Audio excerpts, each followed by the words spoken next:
अब से आपके किसी भी खर्च पर 10 गुना कैशबैक मिलेगा। 24 घंटे बाद सिस्टम अपने आप अनबाउंड हो जाएगा। 10 गुना कैशबैक, सच में? जो भी हो, पहले 2000 रुपए रिचार्ज करके ट्राई करता हूँ। ओह हो, ये तो सच में काम कर रहा है।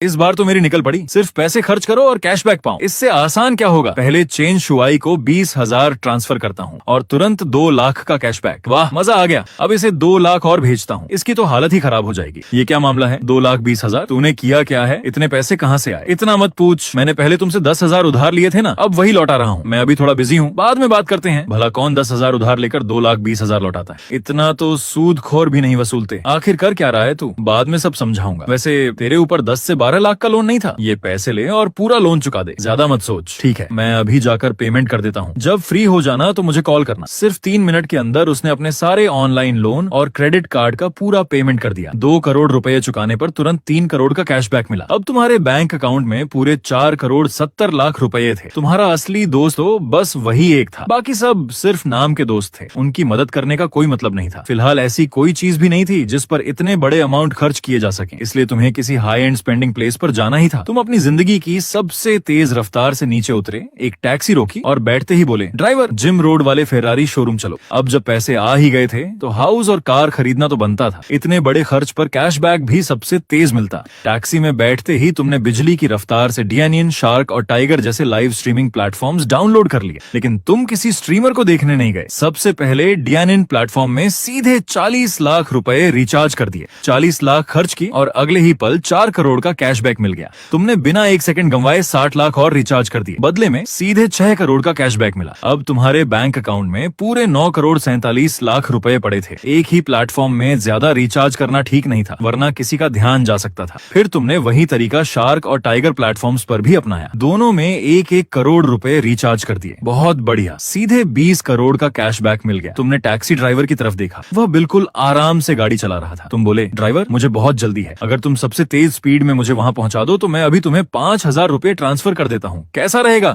मजबूती से बैठ जाओ, आज तुम्हें दिखाता हूँ अकीना माउंटेन का असली रेसिंग किंग किससे कहते हैं। अगले ही पल गाड़ी की स्पीड अचानक कई गुना बढ़ गई। उसी समय तुमने तुरंत 5,000 रुपए पे कर दिए और बदले में 50,000 रुपए का कैशबैक मिल गया। सिर्फ आधे घंटे से भी कम समय में तुम लगभग 30 करोड़ रुपए खर्च कर चुके थे। एक आम इंसान के लिए 30 करोड़ रुपए पूरी जिंदगी आराम से बिताने के लिए काफी थे, लेकिन तुम अभी भी संतुष्ट नहीं थे। ड्राइवर की पागलों जैसी स्पीड की वजह से करीब 10 मिनट में ही फेरारी शोरूम पहुंच गए। तुम गाड़ी से उतरे और तेजी से अंदर चले गए। हेलो सर, आपका स्वागत है फेरारी सेल्स ब्रांच में। क्या आपने पहले से कोई मॉडल पसंद किया है? नहीं, बस अभी के मॉडल्स के बारे में थोड़ा बता दीजिए, मैं तुरंत कार्ड स्वाइप कर दूंगा। फीमेल सेल्स एग्जीक्यूटिव ने तुम्हारे कपड़ों पर एक नजर डाली। तुम बिल्कुल आम इंसान की तरह दिख रहे थे। पूरे शरीर के कपड़े मिलाकर भी शायद कुछ 100 रुपए के ही थे। सर, पहले इस कार को देखिए, ये फेरारी 612 है। इसकी प्राइस फिलहाल 57 लाख रुपए है। इतनी डिटेल की जरूरत नहीं, यही लेता हूँ। कार्ड स्वाइप करो और कुछ कार्स भी दिखाओ, मैं सब खरीदूंगा। ये सेल्स एग्जीक्यूटिव के मन में सिर्फ एक ही बात चल रही थी। लगता है आज किस्मत पूरी तरह खुल गई। क्या यहाँ Ferrari 812, Ferrari F12, Ferrari 599, Ferrari 488, Ferrari SF90, Ferrari 458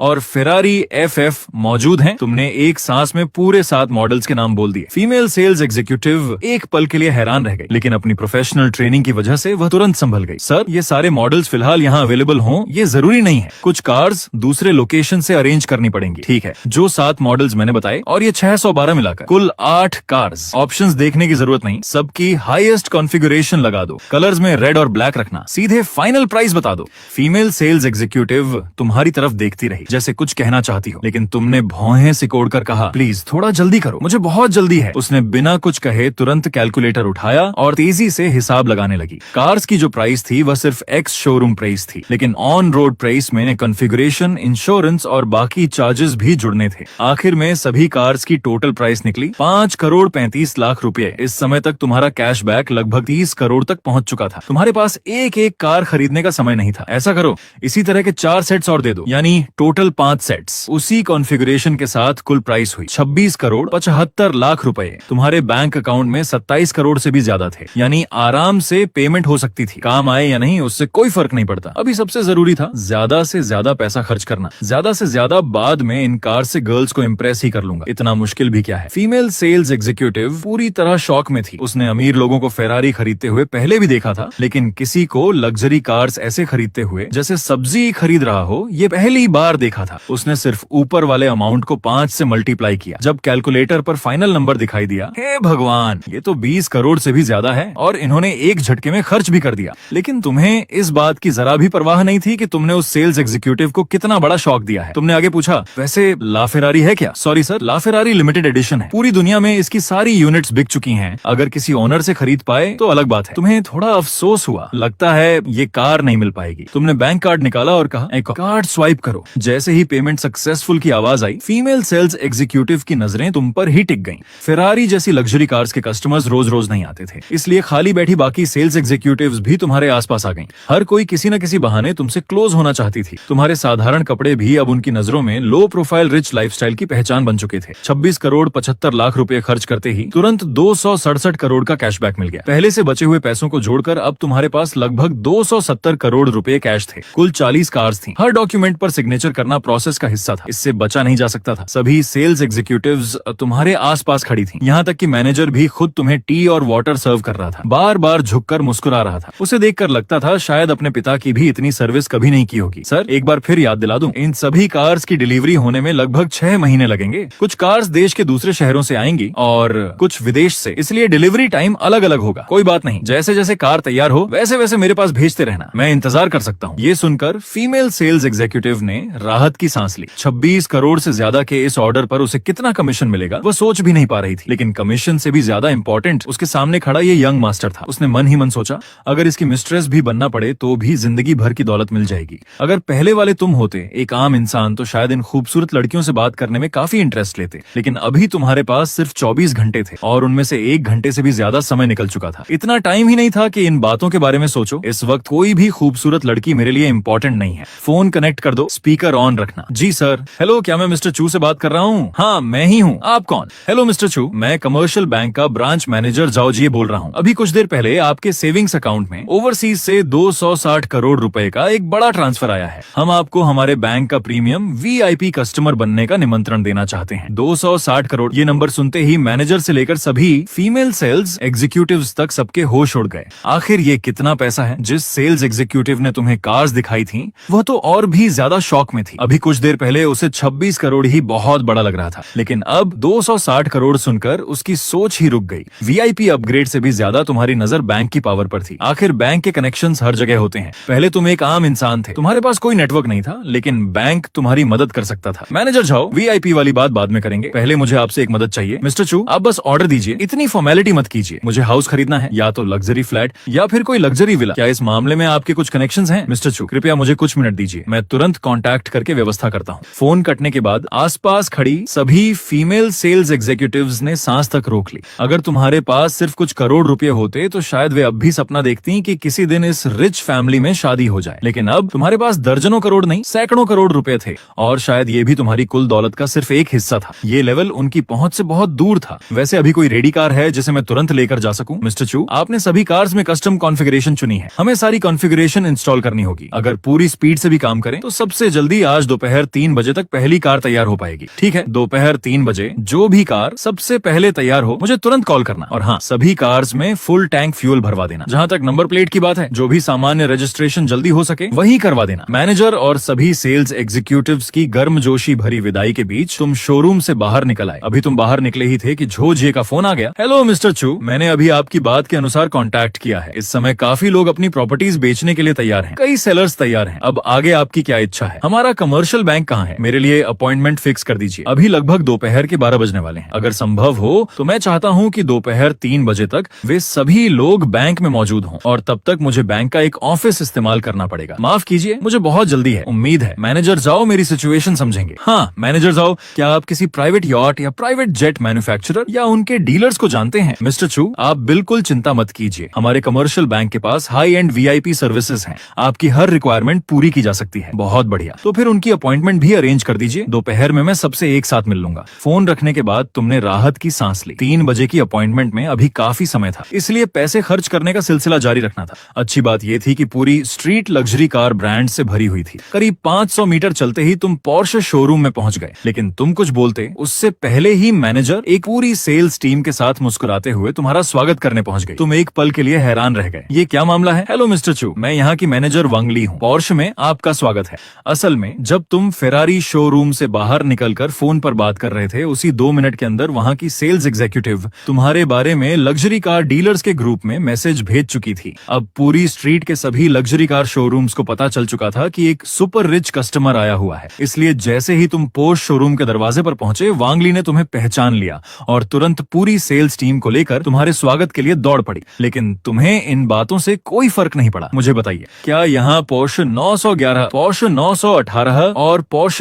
कारेरा GT available हैं? कुल मिलाकर पोर्श की कार्स फेरारी जितनी महंगी नहीं थी, इसलिए चुनने के लिए मॉडल्स भी ज्यादा नहीं थे। जहाँ तक सस्ती कार्स का सवाल था, उन्हें खरीदने में तुम्हारी कोई दिलचस्पी नहीं थी, वे सिर्फ जगह घेरती। मिस्टर चू, हमारे पास फिलहाल इतने मॉडल स्टॉक में नहीं है, हमें उन्हें दूसरे लोकेशन से अरेंज करना होगा। ठीक है, सीधे अरेंज कर दो। फेरारी शोरूम में एक बार ये सब करने के बाद अब तुम पूरी प्रोसेस से अच्छी तरह परिचित हो चुके थे। तुमने सीधे कहा सभी कार्स में सबसे अच्छा कलर कॉम्बिनेशन रखना, कॉन्फ़िगरेशन सीधे हाईएस्ट रखना। मुझसे पूछने की जरूरत नहीं। बगल में खड़ी वांगली पहले से ही कैलकुलेटर लेकर तैयार थी, वह तेजी से हिसाब लगाने लगी। मिस्टर चू, आपकी चुनी हुई कॉन्फ़िगरेशन के अनुसार इन सभी कार्स की ऑन रोड प्राइस कुल 5 करोड़ रुपए है। इसी कॉन्फ़िगरेशन के 5 सेट्स बना दो, कार्ड स्वाइप करो। हाँ, कुल 5 सेट्स, कार्ड स्वाइप। वांगली के तो जैसे पैरों तले जमीन खिसक गई, लगभग उसका संतुलन ही बिगड़ गया। आखिर दुनिया की मौजूदा आर्थिक स्थिति में ऐसी हाई एंड लग्जरी कार्स बेचना सच में आसान नहीं था। तुम्हारे इस बेधड़क खर्च ने वहां मौजूद हर सेल्स एग्जीक्यूटिव को हिलाकर रख दिया। तुमने आराम से सारे कॉन्ट्रैक्ट्स पर तेजी से सिग्नेचर किए।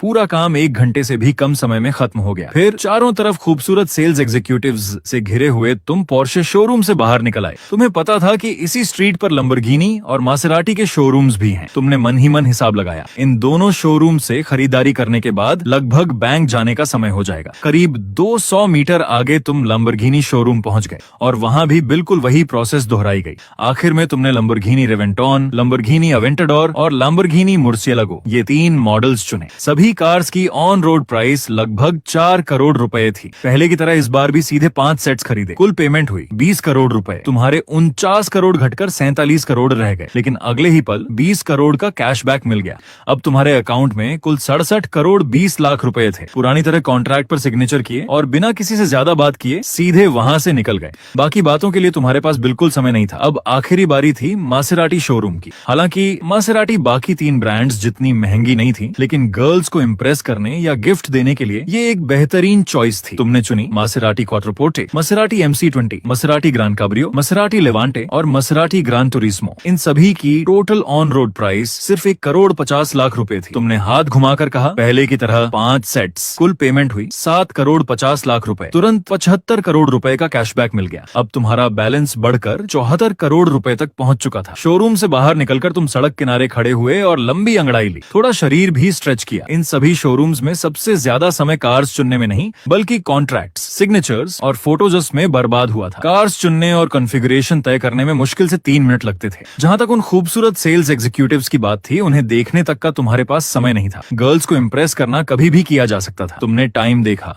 अब दोपहर के 2 बज चुके थे। तुरंत एक टैक्सी ली और कमर्शियल बैंक की तरफ निकल पड़े। आखिर कमर्शियल बैंक एक गवर्नमेंट बैंक था। शेंचिंग में उसका हेड ऑफिस भी बेहद शानदार था। करीब 3 बजे तुम बैंक के मेन गेट पर पहुंच गए। हेलो मैनेजर, जाओ, मैं पहुंच गया हूँ। 1 मिनट भी नहीं बीता था कि अंदर से लगभग 40 साल का एक मिडिल एज्ड आदमी तेज कदमों से बाहर आया। तुम्हें देखते ही वह मुस्कुराते हुए आगे बढ़ा। हेलो मिस्टर चू, मैं कमर्शियल बैंक का ब्रांच मैनेजर जाओ जी हूँ। आपका स्वागत है। मैनेजर जाओ, इतनी फॉर्मेलिटी की जरूरत नहीं। मिस्टर चू, क्या पहले लंच कर लें? मुझे लगा शायद आपको भूख लगी होगी। नहीं, मुझे बहुत जल्दी है। इस समय मीटिंग रूम पहले से ही लोगों से भरा हुआ था। जाओ, जिन्हें खुद तुम्हारे लिए टी डाली। फिर कहा, मिस्टर चू, जिन लोगों से आप मिलना चाहते थे वे सभी यहाँ मौजूद हैं। छोटा सा इंट्रोडक्शन होने के बाद तुमने पूरे रूम पर नजर डाली और विनम्रता से कहा, सबसे पहले मैं आप सबसे माफी चाहता हूँ। आप सभी को इस तरह अचानक बुलाना पड़ा। मुख्य वजह सिर्फ इतनी है कि मेरे पास समय बहुत कम है, इसलिए मुझे ऐसा करना पड़ा। लेकिन मुझे पूरा भरोसा है कि आगे होने वाली हमारी बातचीत से आप सभी संतुष्ट होंगे। वहाँ मौजूद सभी लोग बिजनेस वर्ल्ड के अनुभवी लोग थे। इतनी सी बात पर कोई नाराज होने वाला नहीं था। और फिर आने से पहले ही जाहोजे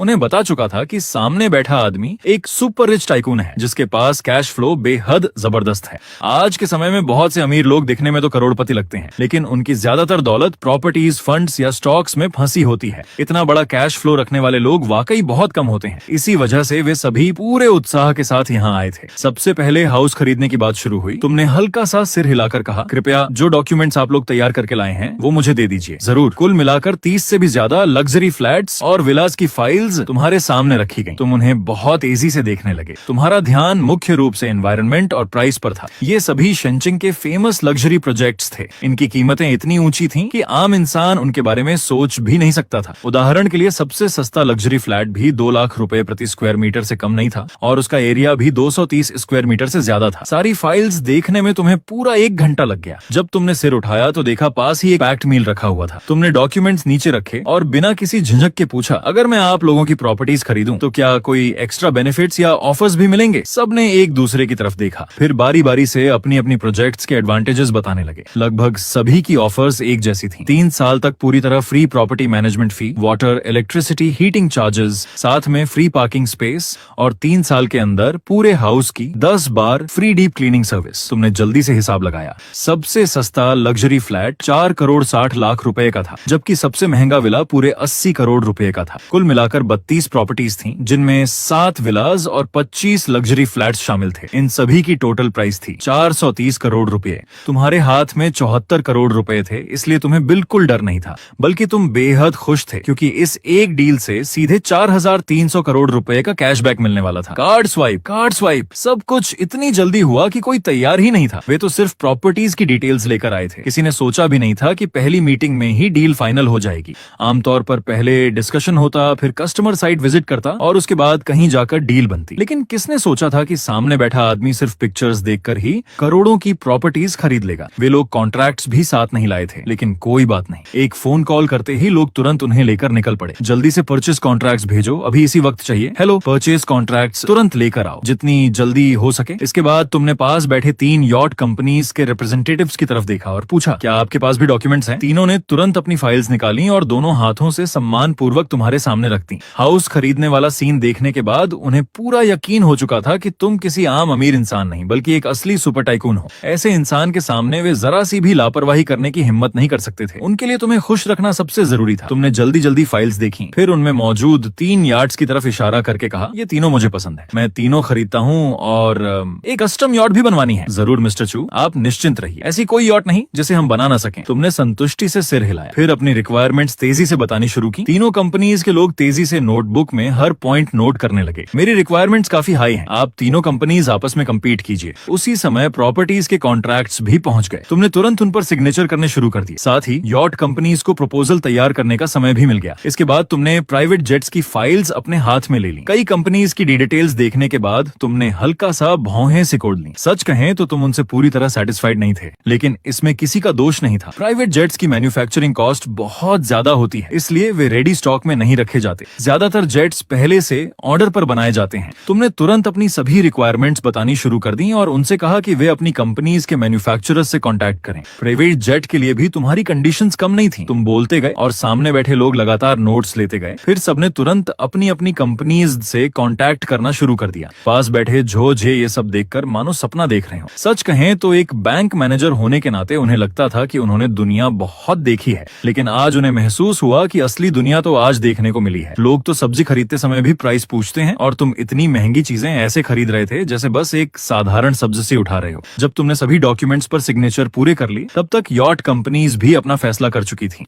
आखिरकार तुम्हारी कस्टम यॉट बनाने की जिम्मेदारी उन तीनों में से एक कंपनी को दे दी गई। तुम जो कस्टम प्राइवेट यॉट बनवाने वाले थे वो कोई साधारण डिजाइन नहीं था। टैक्सी में बैठे बैठे तुमने मोबाइल पर तेजी से कई यॉट्स की इंफॉर्मेशन देखी थी। फिर तीनों कंपनीज के मौजूदा मॉडल्स को कंपेयर करके उनकी खूबियों को मिलाते हुए अपनी एक एक्सक्लूसिव कस्टम डिजाइन तैयार करवाई। पूरी यॉट की प्राइस सीधे 250 करोड़ रुपए थी। पूरी दुनिया में भी इतनी महंगी प्राइवेट यॉट्स बहुत कम थी। अब सिर्फ मैन्युफैक्चरर की डिलीवरी का इंतजार करना था, जो लगभग 9 महीने बाद मिलने वाली थी। हाउस और यॉट की पेमेंट पूरी होने के बाद तुम्हारा टोटल बैलेंस बढ़कर सीधे 722 करोड़ रुपए पहुंच गया। अगर तुम चाहो तो ये पूरा अमाउंट कैश के रूप में भी निकाल सकते थे। आखिर ये सब असली कैश ही था। रिच सर्कल की नजर में अब तुम सबसे टॉप लेवल के टाइकॉन्स में शामिल हो चुके थे। हाउस और यॉट का काम पूरा हो चुका था। अब अगली बारी थी प्राइवेट जेट की। कई एविएशन कंपनीज आपस में चर्चा करने के बाद आखिरकार ये ऑर्डर चाइना ईस्टर्न एयरलाइंस को मिला। पूरी तरह इंटरनेशनल टॉप लग्जरी स्टैंडर्ड के हिसाब से एक कस्टम प्राइवेट जेट तैयार किया जाना था, जिसकी फाइनल प्राइस तय हुई 350 करोड़ रुपए। ये प्राइस वर्ल्ड रिकॉर्ड तोड़ पाएगी या नहीं तुम्हें नहीं पता था, लेकिन तुम्हारे सामने बैठे एविएशन कंपनीज के रिप्रेजेंटेटिव्स अब तक पूरी तरह सुन्न पड़ चुके थे। आज पूरे दिन तुमने जितने भी कॉन्ट्रैक्ट कॉन्ट्रैक्ट साइन किए थे तुम्हें जरा भी चिंता नहीं थी कि कोई उनमें गड़बड़ी करने की हिम्मत करेगा। इस समय सभी रिप्रेजेंटेटिव्स की नजर में तुम एक ऐसे सुपर रिच टाइकून थे जिसके पीछे बेहद ताकतवर फैमिली और असीम दौलत खड़ी थी। ऐसे इंसान के साथ धोखा करने की सोच भी कोई नहीं सकता था। वे अच्छी तरह जानते थे कि अगर उन्होंने तुम्हें अच्छी सर्विस दी तो भविष्य में और भी बड़े ऑर्डर्स मिल सकते हैं। सभी कॉन्ट्रैक्ट साइन हुए, सारी पेमेंट्स पूरी हुई और आखिरकार तुम्हारा टोटल बैलेंस 1000 करोड़ की सीमा पार कर गया। अब तुम्हारे पास कुल 1037 करोड़ रुपए थे। सभी रिप्रेजेंटेटिव्स कॉन्ट्रैक्ट्स और पेमेंट लेकर फौरन अपनी अपनी कंपनीज लौट गए। उन्हें तुरंत रिपोर्ट करनी थी कि उन्हें एक बेहद बड़ा वीआईपी कस्टमर मिला है। सबके जाने के बाद शाम के 7 बजे से भी ज्यादा हो चुके थे। तुमने अपना सिर दबाया। सच कहें तो सुबह 10 बजे से लगातार पैसा खर्च करते करते अब तुम सच में थक चुके थे। खासकर दोपहर भर की डिस्कशन, नेगोशिएशन और लगातार सिग्नेचर्स ने तुम्हारी पूरी एनर्जी निकाल दी थी। मिस्टर चू, लगता है आप काफी थक गए हैं। ऐसा कीजिए, मुझे मौका दीजिए कि मैं आपको डिनर खिलाऊं, थोड़ा आराम भी हो जाएगा। अब तुम्हें पहले जैसी जल्दबाजी भी नहीं रही थी। आखिर तुम्हारे पास अब 1000 करोड़ रुपए थे। लग्जरी कार्स, लग्जरी विलास, प्राइवेट यॉट, प्राइवेट जेट, सब कुछ तो मिल चुका था। अब तो पूरी जिंदगी बिना किसी चिंता के शानदार अंदाज में गुजारी जा सकती थी। ठीक है, चलते हैं। जैसे ही तुम बैंक से बाहर निकले, तुम्हारी नजर सामने खड़ी एक शानदार फेरारी SF 90 पर पड़ी। वह तुम्हारी डिलीवरी के लिए तैयार खड़ी थी। उसका लाल रंग मानो जलती हुई आग की तरह चमक रहा था। चाहे एक्सटीरियर हो या इंटीरियर, हर चीज तुम्हें बेहद पसंद आई। जाओ जी तुम्हें लेकर एक प्राइवेट रेस्टोरेंट पहुंचे, लेकिन एक बात ने तुम्हें हैरान कर दिया। सिर्फ तुम दोनों ही थे, फिर भी जाओ जी ने सबसे बड़ा प्राइवेट रूम बुक किया और दर्जनों डिशेज ऑर्डर कर दी। तुमने पूछा, मैनेजर जाओ, मैं आपसे एक बात पूछना चाहता हूँ, क्या कोई ऐसी चीज है जिसमें बहुत तेजी से पैसा खर्च किया जा सके? पैसा खर्च? जाओ जी मन ही मन सोचने लगे। आज इन्होंने इतना सब कुछ खरीद लिया, फिर भी कम पड़ गया। फिर बोले, अगर जल्दी पैसा खर्च करना हो तो इन्वेस्टमेंट सबसे तेज तरीका है। तुम्हारी आंखें चमक उठी। सही कहा, इन्वेस्टमेंट। मैनेजर जाओ, क्या इस समय ऐसी कंपनीज हैं जिन्हें इन्वेस्टमेंट की जरूरत हो? अगर मौका मिला तो शायद मैं कुछ कंपनीज को सपोर्ट कर दूं। मिस्टर चू, ऐसी कंपनीज तो बहुत हैं। पूरे देश में हर इंडस्ट्री में इन्वेस्टमेंट ढूंढने वाली कंपनीज की कमी नहीं है। तो ऐसा कीजिए, फिल्म और एंटरटेनमेंट, इंटरनेट मीडिया, मेडिकल और फार्मास्यूटिकल और एजुकेशन और ट्रेनिंग इन इंडस्ट्रीज में अच्छी कंपनीज ढूंढिए जिन्हें इन्वेस्टमेंट की जरूरत हो। लेकिन कंपनीज बहुत खराब नहीं होनी चाहिए, वरना उनका फ्यूचर ही नहीं होगा।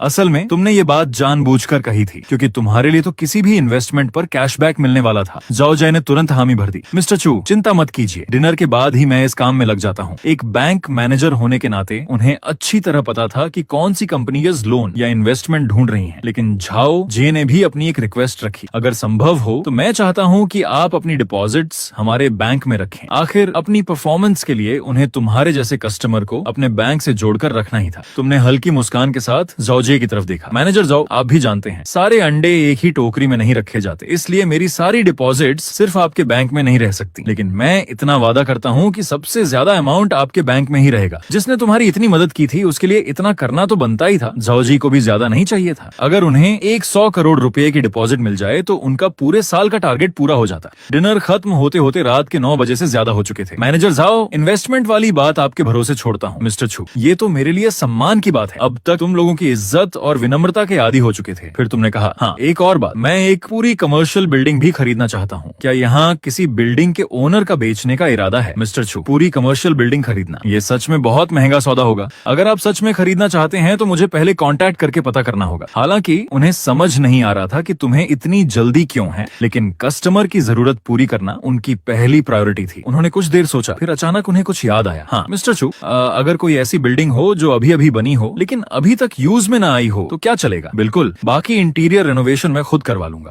अगर ऐसा है तो मुझे सच में एक जगह याद आ रही है। कुछ साल पहले एक कंपनी ने हमारे बैंक से लोन लेकर एक ट्विन टावर प्रोजेक्ट बनाया था। दोनों टावर्स आपस में जुड़े हुए हैं। अंदर commercial area, office, hotel, residential area, सब कुछ डिजाइन किया गया है। लेकिन पिछले महीने ही प्रोजेक्ट पूरा हुआ है। सुना है इस समय इंटीरियर डेकोरेशन चल रही है। बाकी प्रोग्रेस मुझे ठीक से नहीं पता। मुझे रेंट पर नहीं चाहिए, मैं सीधे खरीदना चाहता हूँ। मैनेजर जाओ जरा पूछिए, अगर प्राइस सही हुई तो मैं पूरी बिल्डिंग खरीद लूंगा। हाँ, मुझे रेंट नहीं चाहिए, सीधा परचेज। अगर डील सही रही तो मैं अभी खरीद लूंगा। जाओ जी ने सिर हिलाया और तुरंत फोन मिला दिया। यही थी बैंक की असली ताकत। शिंजो एम्पायर के गवर्नमेंट बैंक होने की वजह से उनके पास हर इंडस्ट्री के बड़े बड़े रिसोर्सेज और कनेक्शंस थे। फोन जल्दी ही कनेक्ट हो गया। जाओजे ने स्पीकर ऑन कर दिया। हेलो मैनेजर जाओ, इतनी रात को फोन, कोई खास बात है? हाँ मैनेजर श्याओ, आज मैं किसी और की तरफ से बात कर रहा हूँ। आपसे एक बात पूछनी थी। पूछिए, क्या बात है? आपके ट्विन टावर्स का क्या स्टेटस है? ओल्ड झाओ, क्या लोन की पेमेंट पूछने के लिए फोन किया है? चिंता मत करो, बस थोड़ा काम बाकी है। बिल्डिंग चालू होते ही रेंटल इनकम आने लगेगी, फिर मैं बैंक का लोन चुका दूंगा। इतनी जल्दी मत करो। नहीं, मैं उस बारे में नहीं पूछ रहा। मैं ये जानना चाहता हूँ, क्या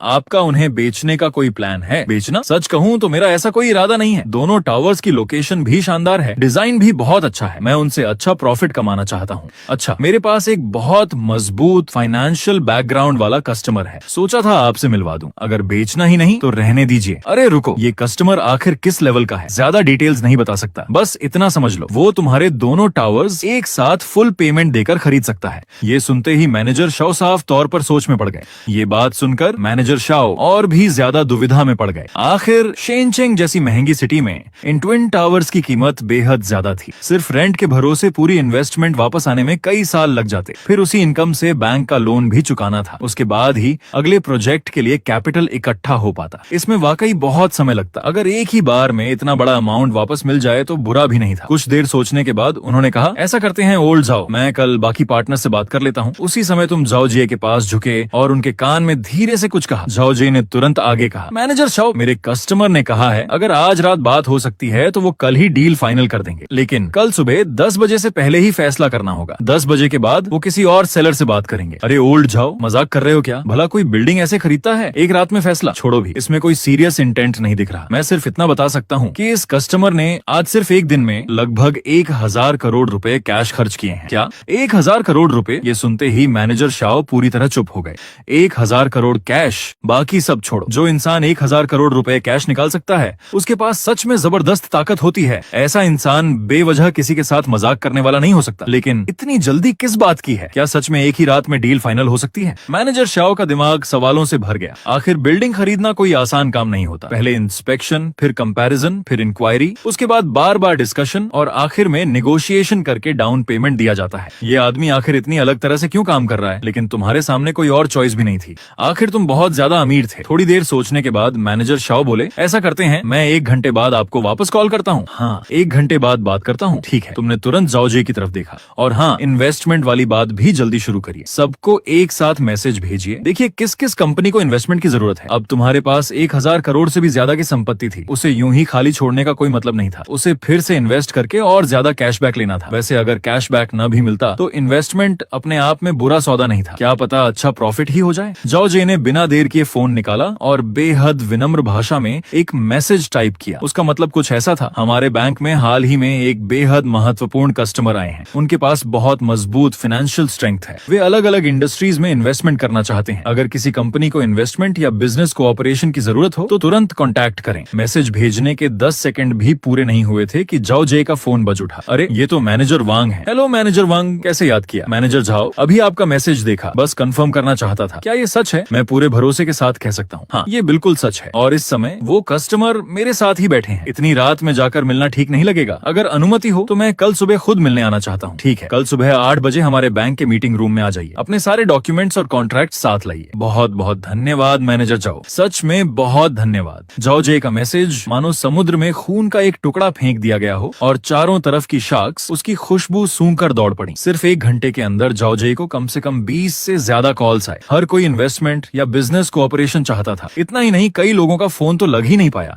उन्होंने सीधे मैसेज भेजना शुरू कर दिया। करीब 1 घंटे बाद मैनेजर शाओ का भी फोन आया। मैनेजर जाओ, हम सब ने मिलकर डिस्कशन किया है, ट्विन टावर्स बेचे जा सकते हैं, लेकिन जिन टेनेंट्स के साथ पहले से कॉन्ट्रैक्ट्स साइन हो चुके हैं उन्हें हमें पहले हैंडल करना होगा। तुमने सामने ही हाथ से इशारा किया, कोई प्रॉब्लम नहीं। जाओ जी तुरंत समझ गए। उन्होंने फोन पर कहा, ठीक है, कल सुबह 7 बजे बैंक के मीटिंग रूम में आइए, सारे डॉक्यूमेंट्स और कॉन्ट्रैक्ट्स साथ लेकर। फोन रखने के बाद झाओ जे ने फोन में आए मैसेजेस देखे और हल्की मुस्कान के साथ बोले, मिस्टर चू, इतने सारे लोग, क्या आप सच में सबसे मिलेंगे? तुमने तुरंत कहा, सबको बता दीजिए, जिसके पास आज रात टाइम है वो आज ही आ जाए और जिसे टाइम नहीं है वो कल सुबह 9 बजे से पहले आ जाए। 9 बजे के बाद आने की जरूरत नहीं, क्योंकि 10 बजे के बाद मेरे पास बिल्कुल टाइम नहीं होगा। हालांकि झो जे को समझ नहीं आया कि 10 बजे के बाद तुम्हें कौन सा काम है, लेकिन ये उनकी पूछने वाली बात नहीं थी, इसलिए उन्होंने कुछ नहीं पूछा। सबको मैसेज भेजने के बाद उन्होंने टाइम देखा, रात के 11 बज चुके थे। क्यों ना हम किसी दूसरी जगह चलें? तुमने थोड़ा सोचा, वैसे भी ये रेस्टोरेंट थोड़ी देर में बंद होने वाला था, जगह बदलना ठीक ही रहेगा। इस समय तुम पूरी तरह एनर्जेटिक थे, इतना पैसा कमाने का मौका मिला हो तो नींद किसे आती है? मिस्टर चू, चलिए मैं आपको एक बढ़िया जगह ले चलता हूँ। तुम अपनी फेरारी चलाते हुए रात की जगमगाती सड़कों पर दौड़ रहे थे। उस एहसास को सिर्फ वही समझ सकता है जिसने कभी फेरारी चलाई हो। जाओ जी के बताए रास्ते पर चलते हुए तुम एक प्राइवेट क्लब पहुंचे। मिस्टर चू, ये भी एक बड़े बिजनेसमैन का प्राइवेट क्लब है। यहाँ बाथ, रेस्ट, मसाज सब कुछ बेहतरीन है और शांत मीटिंग रूम्स भी हैं। वहीं आराम से बात भी हो जाएगी। जाओ जे तुम्हें रूम 666 में लेकर गए, लेकिन अंदर जाते ही तुमने देखा कि वहाँ पहले से 7 से 8 लोग बैठे हुए थे। रूम काफी बड़ा था, बाहर एक छोटा मीटिंग रूम और अंदर बेडरूम भी था।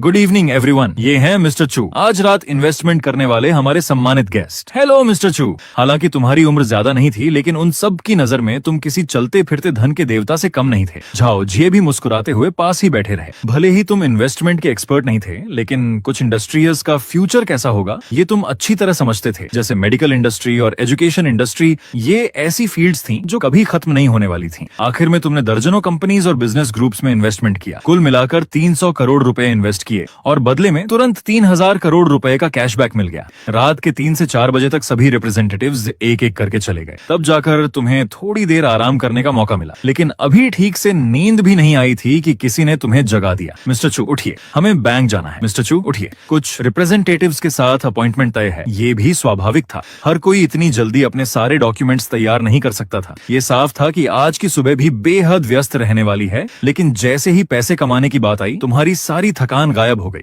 आंखों के नीचे काले घेरे लिए तुम और जॉर्जी जल्दी ही कमर्शियल बैंक के मीटिंग रूम पहुंच गए। मैनेजर शाओ भी अपनी सेक्रेटरी के साथ ढेर सारे डॉक्यूमेंट्स लेकर वहां पहुंचे। तुमने एक नजर उन फाइल्स पर डाली। अगर सच में एक एक डॉक्यूमेंट ध्यान से पढ़ना शुरू करते तो 2 से 3 घंटे तो क्या 2 से 3 दिन भी कम पड़ जाते। तुमने डॉक्यूमेंट्स उठाए और सिर्फ सबसे जरूरी पॉइंट्स देखने लगे, जैसे कितने लीज कॉन्ट्रैक्ट्स पहले से साइन हो चुके हैं, construction cost, equity selling price, building quality, area, design और बाकी मुख्य जानकारी। इतनी तेजी से पढ़ने के बावजूद तुम्हें आधा घंटा लग गया, वो भी इसलिए क्योंकि तुम सिर्फ जरूरी लाइंस पढ़ रहे थे, बाकी सब सीधे स्किप कर रहे थे। डॉक्यूमेंट्स बंद करके तुमने मैनेजर श्याओ की तरफ देखा और गंभीर आवाज में कहा, मैं इसे खरीदता हूँ। तुम इन ट्विन टावर्स को अपना मेन बेस बनाना चाहते थे, इसलिए उन्हें किसी और को रेंट पर देना तुम्हारे प्लान का हिस्सा नहीं था। आखिरकार तुमने पूरे 300 करोड़ रुपए में दोनों ट्विन टावर्स खरीद लिए और अगले ही पल 3000 करोड़ रुपए का कैशबैक मिल गया। इसके अलावा तुमने बाकी रिप्रेजेंटेटिव्स की कंपनीज में भी कुल 200 करोड़ रुपए और इन्वेस्ट किए। जब सुबह 9:50 हुए, तब तक सभी कॉन्ट्रैक्ट्स पर सिग्नेचर पूरे हो चुके थे। इसके बाद तुम एक बहाना बनाकर वॉशरूम चले गए। कुछ मिनट बाद तुम्हारे दिमाग में सिस्टम की परिचित आवाज गूंजी, 24 घंटे पूरे हो चुके हैं, सिस्टम अब अपने आप अनबाइंड हो जाएगा। होस्ट को best wishes for a happy life.